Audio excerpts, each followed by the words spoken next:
Hello friends, কেমন আছেন সবাই? রমাস কুকিং চ্যানেলে সবাইকে স্বাগত জানাই। আজকের রেসিপি কিভাবে কম খরচে এবং খুবই সুস্বাদু গোলাপ জামুন বানিয়ে ফেলবেন বাড়িতে। চলুন তাহলে রেসিপিটি শুরু করে ফেলি।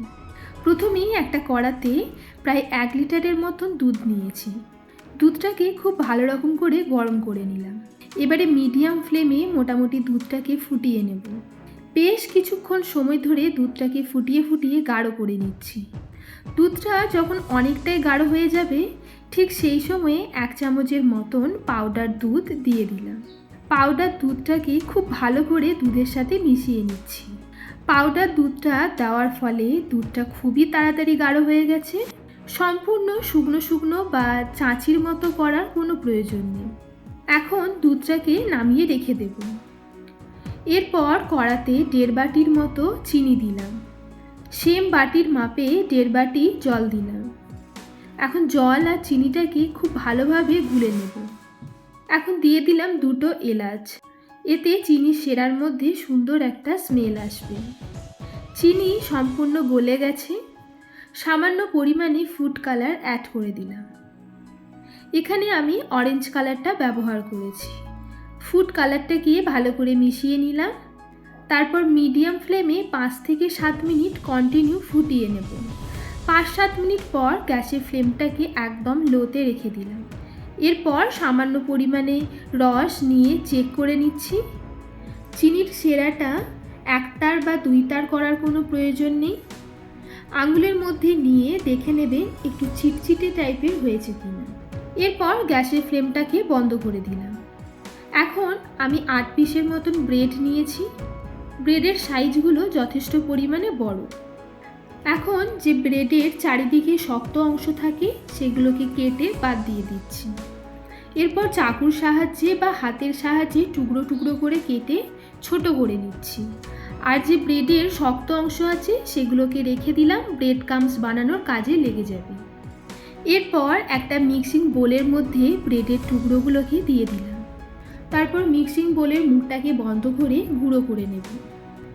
দেখুন একদম সুন্দরভাবে গুঁড়ো হয়ে গেছে। এরপর গুঁড়ো করে নেওয়া ব্রেডটাকে থালার মধ্যে নিয়ে নিলাম। দিলাম সামান্য পরিমাণে এলাচ গুঁড়ো, একদম অতি সামান্য খাবার সোডা বা বেকিং সোডা, ওই সেম চামচের 2 চামচ দিলাম ময়দা, আর যে দুধের মিশ্রণটা তৈরি করে রেখেছিলাম সেটা এখন দিয়ে দিলাম। এরপর হাতের সাহায্যে খুব ভালোভাবে মিশ্রণটাকে মেখে নিচ্ছি। মিশ্রণটাকে খুব ভালোভাবে মেখে নিতে হবে। নর্মালি আটার ডো আমরা যেভাবে রেডি করি ঠিক সেমভাবে এটাকেও রেডি করে নিতে হবে। এরকম নিত্য নতুন রেসিপি পেতে আমার চ্যানেলটিকে অবশ্যই সাবস্ক্রাইব করবে। এরপর অ্যাড করে দিলাম 1 চামচ ঘি। ঘিটাকে দিয়ে আবারও ভালোভাবে মেখে নেব। ব্রেডের মিশ্রণটাকে যতটা ভালো করে মেখে নেবেন ঠিক ততটাই সফট হবে গোলাপ জামুনগুলো। ব্রেডের ডোটা একটু শক্ত শক্ত মনে হচ্ছিল, তাই এখানে অল্প অল্প দুধ দিয়ে মিশ্রণটাকে নরম করে নিচ্ছি। বেশি শক্ত করে মাখা চলবে না, তাহলে কিন্তু যখন আমরা গোলাপ জামুন বানাবো সেই সময়ে ফাট ধরে যেতে পারে।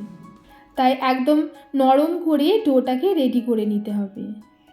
হাতের মধ্যে সামান্য পরিমাণ মিশ্রণ নিয়ে দেখে নেবেন ঠিক করে গোল করা যাচ্ছে কি না, যেন মিষ্টির গায়ের মধ্যে কোনো ফাটল না থাকে।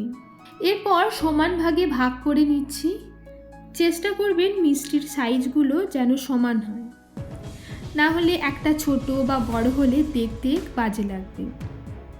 এরপর হাতের মধ্যে নিয়ে গোল শেপ দিয়ে দিচ্ছি। হাতের তালুর মধ্যে নিয়ে আলতো হাতে মিষ্টিটাকে গোল করে নেবেন। অন্যদিকে ফ্রাইং প্যানের মধ্যে পরিমাণ মতো তেল গরম করে নিয়েছি। তেলটা খুব বেশি যেন গরম হয়ে না থাকে, মাঝারি ধরনের গরম করে নেবেন। তারপর মিডিয়াম ফ্লেমে মিষ্টিগুলোকে ভেজে নিতে হবে।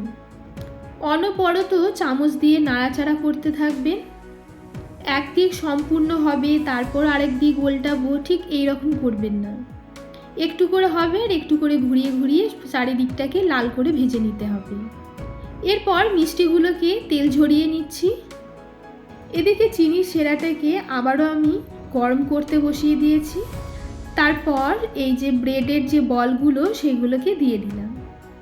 এখন 4 থেকে 5 মিনিটের জন্য মিডিয়াম ফ্লেমে ফুটিয়ে নেব। মিষ্টিগুলোকে ফুটিয়ে নেওয়ার ফলে প্রায় ডবল হয়ে গেছে। তারপর ঢাকা দিয়ে রেখে দিচ্ছি এখন 1 ঘন্টার জন্য।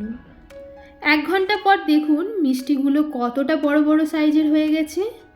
ভীষণই নরম এবং তুলতুলে হয় এই গোলাপ জামুন। তারপর পরিবেশন করুন বাড়ির সদস্যদের মধ্যে। অসাধারণ হয় এর টেস্ট। বাড়িতে বানিয়ে খাওয়ালে কেউ বুঝতেই পারবেন না যেটা আপনি নিজে বানিয়েছেন না দোকান থেকে কিনে নিয়ে এসেছেন। ভীষণই সফট এবং নরম তুলতুলে গোলাপ জামুন রেডি হয়ে গেছে। আজকের রেসিপি যদি ভালো লেগে থাকে তাহলে অবশ্যই লাইক কমেন্ট করবেন। আবারও ফিরে আসবো নতুন কোনো রেসিপি নিয়ে। ততক্ষণ পর্যন্ত ভালো থাকবেন, সুস্থ থাকবেন। থ্যাংক ইউ বন্ধুরা।